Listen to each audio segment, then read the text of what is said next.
Sir दोन जे police station आहे जे 11 पोलीस स्टेशनपैकी दोन पोलीस स्टेशन नंदनवन आणि कपिल नगर या पोलीस स्टेशनमधून संचारबंदी आज उठवण्यात आलेली आहे।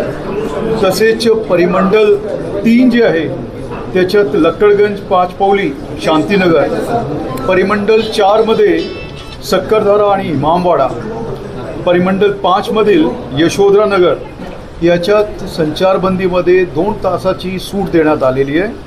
आणि 3 जे पोलीस स्टेशन आहे झोन 3 मध्ये त्याच्यात कोतवाली, तहसील आणि गणेशपेठ हे 3 पोलीस स्टेशनमध्ये जशी होती संचारबंदी ती चालू राहील। सर या भागातली संचारबंदी उठवण्यासाठी 3 पोलीस स्टेशन कधी रिव्ह्यू केलं जाईल, कधी हटवलं जाईल, तिथल्या पण लोकांना रिव्ह्यू दररोज आमचं चालू राहील। जसे जसे शांतता हे होतील म्हणजे इन्क्रीजेस शांतता बघून आणि लोकांची मूवमेंट आणि कुठलाही प्रकार घडू नये यासाठी सगळी परिस्थिती बघून आपण निर्णय अटकेतील आरोपीची संख्या आतापर्यंत पोहोचलेली आहे आणि फहीम खान आणि सोशल मीडिया किंवा या सगळ्या पोस्टनंतर काय ते आत्ता जे आपल्याकडे 80 एक्यूज्ड एडल्ट्स आणि 11 मायनर एक्यूज्ड असे 91 एक्यूज्ड आहे टोटल जे ताब्यात आपले आहे आणि घेतले होते। काहींच्या मेडिकल चालू आहे, तर हे सगळे जवळपास 91 एक्यूज्ड आहे। सर 9 जण आले होते तक्रार द्यायला आणि त्यानंतर काही व्हिडिओ सोशल मीडियावर व्हायरल होत होते। पोलिसांना सगळं माहिती होतं आधी हे क्वेश्चन झालेलं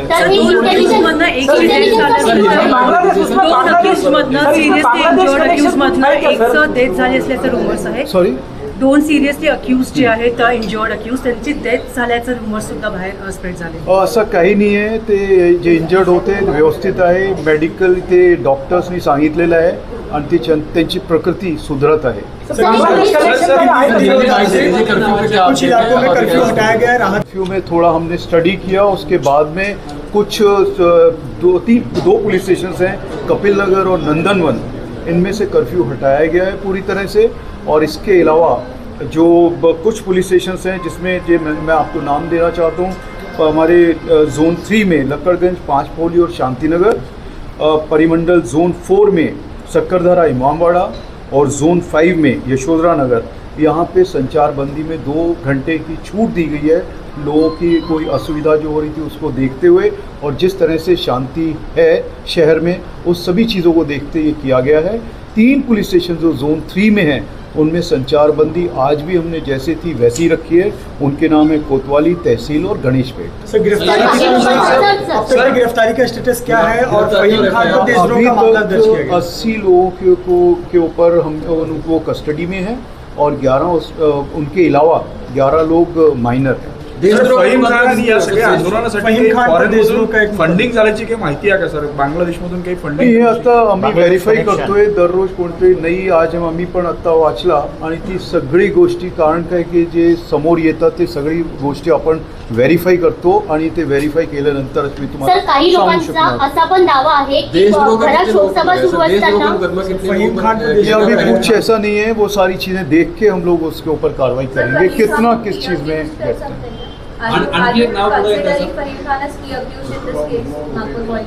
Chief accused.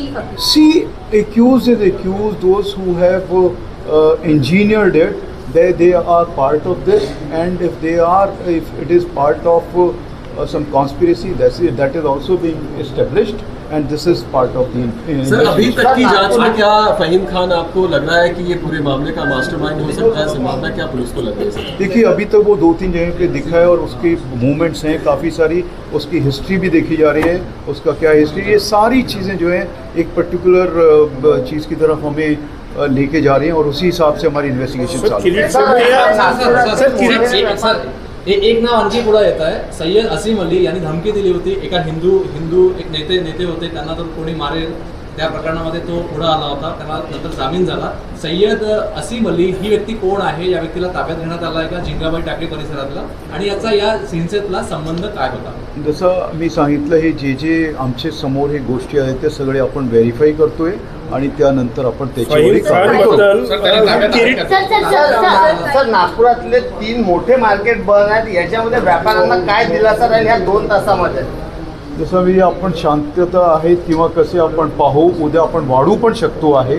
कारण हे एकच वेळेस हा निर्णय आपण सगळी परिस्थिती बघून घेतो. हे सगळे आमचे ऑफिसर्सकडून आज सकाळी आम्ही इनपुट्स घेतले, त्या आधारावर आपण हे सगळा निर्णय घेतला. सय्यद असीम अली हा ताब्यात घेतलाय का चौकशीसाठी? सय्यद असीम मी जसं मी सांगितलं ते व्हेरीफाय करतो. आत्ताचे नाव समोर आहे, माझ्याकडे ते आकडा नाही आहे. तुम्ही काही minorities are accusing police of atrocities in Hansapur and Bhaldarpur. See, that about this I cannot say. This thing has happened. There are videos on record. So if somebody is saying so, they have all the right to say, and we are doing our work. And sir, also MCR was presented in BHP and Bajrang Dal case when they were produced. Why was PCR not asked? Please check the records. On that basis, you ask me this question. Gudi Padwa sir आता आगामी काळामध्ये आहे. गुढीपाडवा आहे, हनुमान जयंती आहे, रामनवमी आहे, रमजान आहे. तर या संदर्भात तुमचं आव्हान काय आहे की कोणत्याही अफवांवर विश्वास ठेवू नका? अगदी बरोबर आहे. तर जे सण आहे हे शांत शहर आहे आणि त्या अनुषंगाने आम्ही सगळ्यांना अगोदरही विनंती केली होती. आज परत मी सगळ्यांना सांगतोय की सगळ्यांनी नियमांचं पालन केलं पाहिजे. कोणीही कायदा हातात घेऊ नये आणि जर कोणी असं केला तर जशी आमची कारवाई चालू आहे कारवाई चालू राहील. आणि जे सण आहे सगळ्यांचे ते व्यवस्थितपणे सगळ्यांनी साजरे केले पाहिजे. ते आपण त्याप्रमाणे करतो आहे. पीएम टूर आहे 30 तारखेला, त्या पार्श्वभूमीवर काही एक्स्ट्रा काळजी घेतली ते माननीय PM साहेब कुठेही गेले ते फार सेन्सिटिव्ह असतात. ते त्या अनुषंगाने आपण सगळे जे बंदोबस्त असतात, जे रूट असो कुठलाही असो ते आपण त्याप्रमाणे करतो. त्याच्याबद्दल सध्या मी काय सर फहीम खानचं मालेगाव कलेक्शन सांगितलेलं आहे. वकील सुमेन तुम्हाला पत्र देखील पाठवलेलं आहे.